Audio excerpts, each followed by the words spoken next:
My name is Howard Chang. I'm a professor of dermatology and genetics at Stanford University. I was delighted and honored to receive the 2018 NAS Award in molecular biology.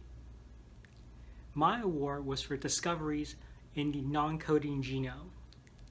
As you may know, 98% of human DNA do not code for proteins. Instead, they contain switches, DNA switches that tell genes when and where to turn on and off. Since the time of the award, this research has advanced in a lot of directions. We learned that most of human inherited variants, DNA differences that are associated with disease, lie in the non-coding genome and tend to be in these DNA switches. One of their calling cards is that the DNA is much more accessible, not compacted and packed into protein structures called chromatin. We could use that feature, the chromatin axis, as a very rapid and comprehensive way to identify DNA elements associated with human disease. In a new research direction, we discovered that a kind of cancer-causing genes, which are cancer genes beyond chromosomes. These are amplifications of DNA that exist in extrachromosomal DNA circles.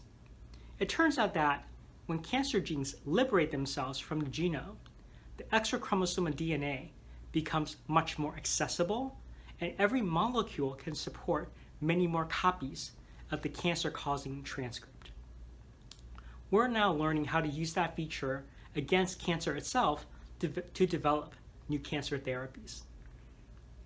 In another exciting direction, we can now combine different modalities measuring the non-coding genome, gene RNA production, and other kind of measurements from the same single cell in a very comprehensive way.